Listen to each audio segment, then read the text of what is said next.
여러분 안녕하세요. 성탄절 잘 보내셨습니까? 가족과 함께, 목장 식구와 함께, 그리고 성도들과 함께 의미 있는 시간을 참 좋은 시간을 보내셨을 거라고 생각이 듭니다. 아쉽게도 2017년도 이제 마지막 성경 공부가 되었습니다. 여러분 참 유익하셨다고 생각되고 의미 있는 시간이라고 생각이 듭니다. 내년 2018년도는 더욱더 열심히 최선을 다해서 준비해보는 저와 여러분이 됐으면 좋겠습니다.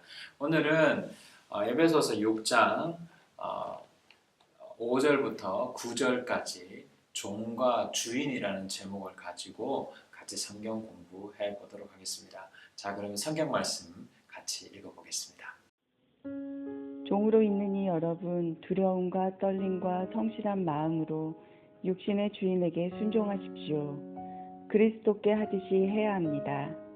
사람을 기쁘게 하는 자들처럼 눈가림으로 하지 말고 그리스도의 종답게 진심으로 하나님의 뜻을 실천하십시오. 사람에게가 아니라 주님께 하듯이 기쁜 마음으로 섬기십시오. 선한 일을 하는 사람은 종이든지 자유인이든지 각각 그 갚음을 주님께로부터 받게 됨을 여러분은 아십시오. 주인되니 여러분 종들에게 이와 같이 대하고 위협을 그만두십시오. 그들의 주님이시요 여러분의 주님이신 분께서 하늘에 계신다는 것과 주님께서는 사람을 차별하여 대하지 않으신다는 것을 여러분은 아십시오. 네, 성경을 읽어보셨죠? 우리가 참 이런 이야기를 많이 합니다. 금수저, 은수저, 흙수저. 저 사람 갑질한다, 갑을 관계다. 이런 이야기를 참 많이 하죠. 세상이 어떻게 되는지 어떤 사람은 굴림을 하고 어떤 사람은 거기에 눌려서 사는 그런 일들이 많습니다. 많은 사람들이 갑이 되려고 하고 그래서 그것을 놓지 않으려고 부단히 노력을 하고 또 의리된 사람들은 그러한 자리에 되려고 수없이 또 노력을 합니다. 그런데 이러한 모습이 동서고금을 막론하고 늘 있어 왔던 이야기입니다. 그럼에도 불구하고 이런 대항적인 구조는 하나님이 만들어 놓은 구조는 아니다 라는 것을 성경은 우리에게 말해주고 있고요. 그게 어떻게 보면 우리 인간의 욕심에 의해서 만들어진 결과물이다 라는 것입니다. 그래서 에베소 교회의 바울 선생님은 에베소 교회를 향해서 이러한 이야기를 하고 있습니다.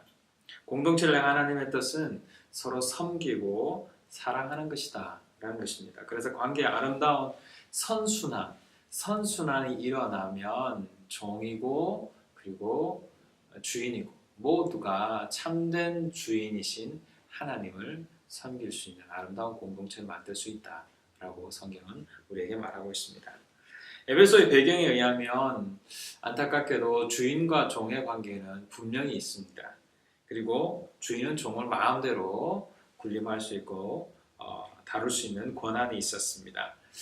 지난주 성경 공부 에베소서 6장 1절에서 4절 말씀 자녀와 부모에 대한 관계에 대해서 여러분 배우셨을 것입니다. 주의 자녀에게 훈련과 훈계로 가르치라 라는 이 훈련이라는 파이디아라는 그 단어 기억하시죠? 여기에서는 주인의 자녀를 가르치는 교양 과목에 대한 이야기를 제가 간단하게 설명을 드렸습니다. 그것처럼 그 당시에도 주인의 자녀가 있다면 종의 자녀가 있었고 주인 자녀에게 가르치는 훈련의 방법이 있었고 종에게 가르치는 방법이 따로 있었다는 것을 구분해 볼 수 있고 짐작해 볼 수 있습니다. 이렇게 그 당시에 주인은 종을 향해서 마음껏 다룰 수 있는 그러한 권한이 있었음을 알게 됩니다. 그런데 주인에게 성경은 우리에게 말합니다. 종에게 위협을 그만두십시오. 그 이유는 종의 주님과 주인의 주님이 한 분이시기 때문입니다. 그리고 그 주님은 종과 주인을 차별하지 않습니다. 라고 성경은 오늘 본문에 우리에게 말씀해주고 있습니다. 그 이야기를 같이 생각해 볼 건데 2000년 전의 이야기가 바로 이 이야기입니다. 지금 이 현 시대에도 그렇게 잘 적용할 수 없는 이야기인데 2000년 전에 하나님께서는 그렇게 바울 사도를 통해서 이야기하는 상상을 초월할 만한 그런 권면을 우리에게 주고 있습니다. 그런데 놀라운 것은요, 그 2000년 전에 일어났던 그 이야기가 지금으로부터 약 100년 전 한국 교회에도 일어났다라는 것이 참 놀라운 이야기입니다. 그 이야기 마지막으로 이렇게 함께 나누겠습니다.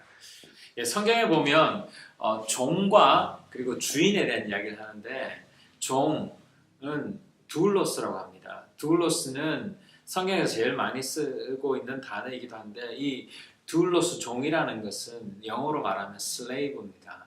그냥 말 그대로 노예입니다. 주인이 명령하는 대로 따르는 것입니다.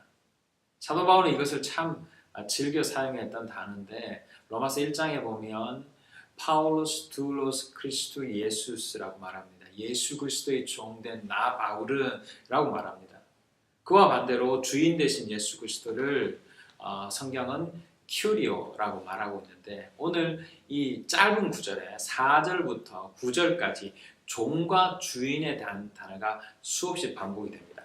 성경을 한번 여러분 보시면서 제가 교환에 이렇게 위에 부분에 여러분 올려드렸는데, 종은 몇 번 나오고 주인은 몇 번 나오는지 한번 동그라미를 쳐보십시오. 5절에도 나오고 6절, 7절, 8절, 9절마다 정말 종과 주인에 대한 이야기 나오는데, 주인을 또 어떤 표현에는 주님이라고 되어 있고 자유인이라고 되어 있는데, 그걸 한번 구분해 보십시오. 뭐 그렇게 시간 내서 한번 표시를 해보시고 이제 본론으로 들어가 보겠습니다. 먼저 종에게 말합니다. 종이여 주님께 하듯 순종하십시오 라고 말하고 있는데, 9절 한 구절 한 구절 찾으면서 이야기합니다. 여기에 보면 5절에 이야기를 하죠. 5절에 두려움과 종으로 있는 여러분, 두려움과 떨림과 성실한 마음으로 육신의 주인에게 순종하십시오 라고 말합니다. 여기에서 두려움과 떨림과 성실한 마음, 이건 종이 가져야 될 마음입니다. 종이 주인 앞에 두렵지 않고 떨리지도 않고 성실한 마음이 아니면 종의 자격이 없는 거죠. 근데 육신의 주인에게 하듯 순종하다라고 요구하고 있습니다. 이것은 눈 가림으로 할 수 없는 거죠. 그 다음 9절 6절에 보면 사람 앞에 눈 가림으로 하지 말고 그리스도의 종답게 진심으로 하나님의 뜻을 실천하라라고 말합니다. 여기에서 이야기해주고 있는 것은 그리스도의 종답게입니다. 종이 당연히 내 육신의 주인이 있지만 그 육신의 주인에게 하는 것처럼 하지 말고 그리스도인의 종답게 하게 되면 두렵고 떨리고 성실한 마음으로 할 수 있다라는 것을 이야기해 줍니다. 그 내용은 목사님의 설교를 통해서 구체적으로 들으실 수 있을 것입니다. 방금 말씀드린 것처럼 그 다음 7절에 보면 사람에게 아니라 주님께 하듯이 기쁜 마음으로 섬기십시오. 일을 하다 보면 짜증나기도 하고 힘들기도 하고 피곤하기도 합니다. 그런데 사람 앞에 하다 보면 너무 가식적이기 때문에 스트레스가 됩니다. 그런데 주님께 하듯 하게 되면 기쁨이 온다라고 성경은 이야기하고 있습니다. 그게 내용도 성경의 말씀을 통해서, 특히 목사님의 말씀을 통해서 배워보시기 바랍니다. 그리고 선한 일을 8절입니다. 하는 사람은 종이든 자유인이든 각각 그 갚음을 주님께로부터 받게 됨을 여러분 아십시오 말합니다. 여기서 종과 주인의 위로와 갚음이 어디서부터 오느냐? 그 참된 주인 하늘 대신 예수 그리스도로부터 온다라는 것을 인식할 때 주인과 종의 역할, 그리고 기쁨과 감격으로 그 일들을 감당할 수 있을 것이다 라고 성경은 말하고 있죠. 자, 그럼 두 번째로 주인이요, 주인에게 대한 이야기입니다. 주인이요, 하나님 주님께 하듯 똑같이 대하고 위협을 그만두심. 누구에게? 종에게 말입니다. NASB 성경에 보면 이런 이야기가 있습니다.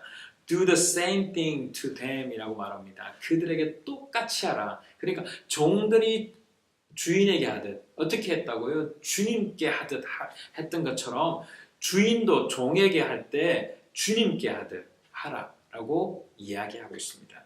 그런데 많은 사람들이 그걸 싹 빼놓고 주님께 하듯 하는 것은 하지 않는 것을 보면 참 안타깝다라는 생각이 듭니다. 힘을 가진 주인이 종을 위협하고 함부로 할 수 있지만 성경은 절대로 그것을 허용하지 않습니다. 에베소 성도들에게 그렇게 하지 말라고 합니다. 왜냐고요? 그것은 9절에 나와 있고 8절에 나와 있습니다. 그 주인이 하늘에 계신 우리 주 예수 그리스도다.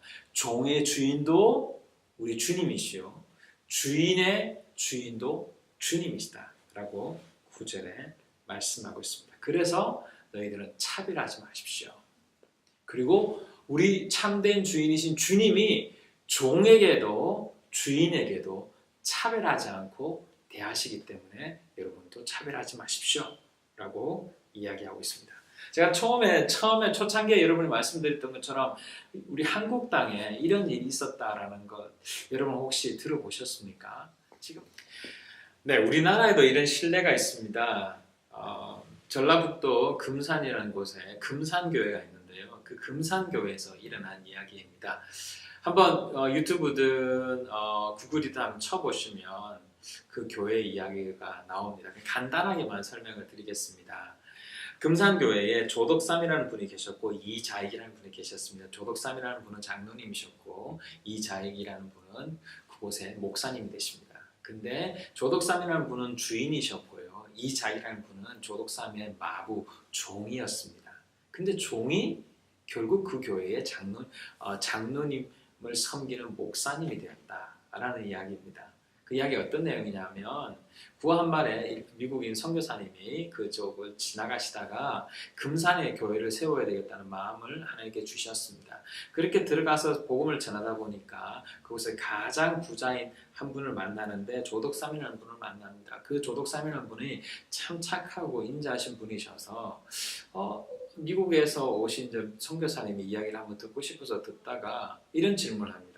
당신은 정말 좋은 나라 미국 땅이라는 곳에 살고 있는데 왜 이렇게 가난하고 못 사는 이 조선 땅에 왔습니까? 라고 했더니 저는 하나님의 사랑을 받은 사람이고 그 하나님의 사랑을 전하러 이곳에 왔습니다. 라는 이야기를 듣습니다. 그래서 그 이야기에 감동을 받고 자신의 재산을 틀어서 금산교회에 터를 주게 되고 그곳에 예배를 드릴 수 있는 기회를 주었습니다.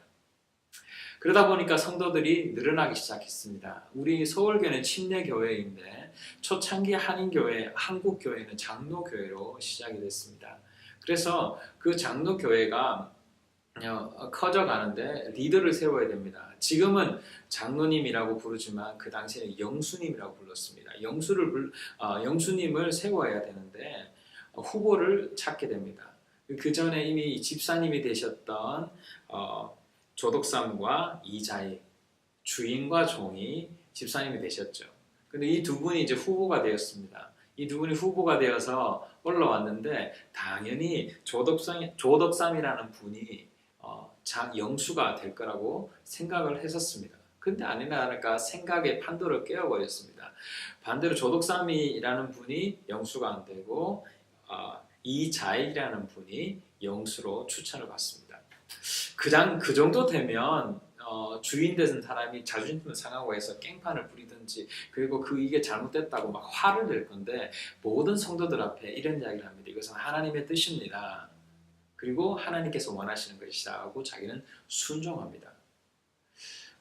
영수님의 역할은 그 교회에서 목사님, 선교사님이 이제 순회를 하면서 설교를 해야 되기 때문에 주일날 설교할 수 있는 사람이 없습니다. 그러면 영수님, 장로님이 설교를 하시거든요. 생각해 보십시오. 종이 설교를 하고 주인이 앉아서 종의 설교를 듣는다.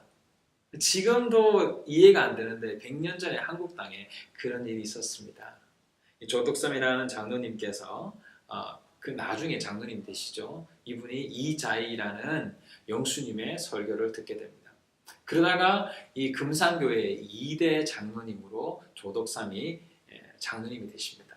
그리고 나서 이자익이라는 분을 평양신학교로 신학을 할 수 있도록 공부를 하게 하십니다. 그리고 나서 다음에 목사가 되어서 정식적으로 금산교회의 청빙을 누가 하시냐면 주인 되는 조덕삼이라는 분이 청빙을 해서 그 교회 담임 목사님을 세우게 됩니다.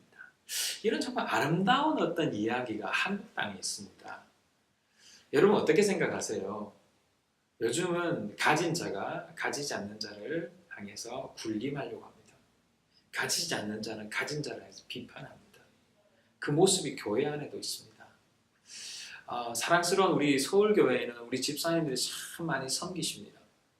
그리고 우리 목자님들이 참 많이 섬기십니다. 그 모습이 우리 교회 안에 있습니다. 세월이 지나서 혹시 그런 섬김의 마음이 우리 안에 없을 수도 있다라는 생각이 좀 들 때가 있습니다. 이건 제가 자꾸 또 설교를 하게 되는데 여기까지 하고 목사님이 아마 그 다음에 설교를 하실 거라고 생각이 되고요. 세 번째로 이제 그렇다면 성경 공부 교재를 보시면 나의 다짐이라고 나오는데 여러분은 어떻게 생각하십니까? 여러분 직장에서 어떤 분은 오너일 수도 있고요. 어떤 분은 거기에 일하시는 종업원일 수도 있을 것입니다. 오너인 사람과 종업원 이 구조가 대립관계가 아니라 여기에 주인이 예수 그리스도다라고 생각된다면 종은 내가 일할 때 주인을 향해서 예수님처럼 내가 예수님을 깨하듯 섬기는 것입니다. 그리고 주인도 종을 부릴 때 내가 돈을 주니까 내가 부린다라고 생각하는 것이 아니라 내가 하나님께서 주신 그 돈을 잘 관리해서 이 종업원을 섬긴다라는 생각을 가지고 마음으로 대한다면 군림하는 것도 아니고 그리고 그것 때문에 억압받는 것도 아니고 그냥 서로 사랑하고 유대하고 그리고 선순환이 일어나는 그런 아름다운 공동체를 만들어갈 수 있을 것 같습니다. 자, 이제 마무리하도록 하겠습니다. 2017년도에 하나님께서 이런 말씀을 주시는 이유가 뭐가 있을까요? 분명히 2018년도에 내가 이런 다짐을 해야 되겠다라는 생각을 하나님께서 주시지 않겠습니까? 2018년도에는 분명히 주인 되시는 우리 성도님들 계시고 종업원이 되시는 분도 계실 건데 그런 마음을 가지고 최선을 다한다면 내가 맡겨진 그 일에 아름다운 열매가 분명히 있을 거라고 생각됩니다. 주인 되신 여러분 그리고 종업원 되신 여러분 모두가 우리의 주인은 예수 그리스도이십니다. 그분께 하듯 최선을 다하는 2017년도, 2018년도 되시기를 바랍니다. 혹시 질문이 있으시면 카톡으로 저에게 질문해 주시면 감사하겠습니다. 2017년도 잘 마무리하시고 2018년도 새해에 기쁜 마음으로 다시 만나 뵙기를 바랍니다. 여러분 그러면 안녕히 계십시오.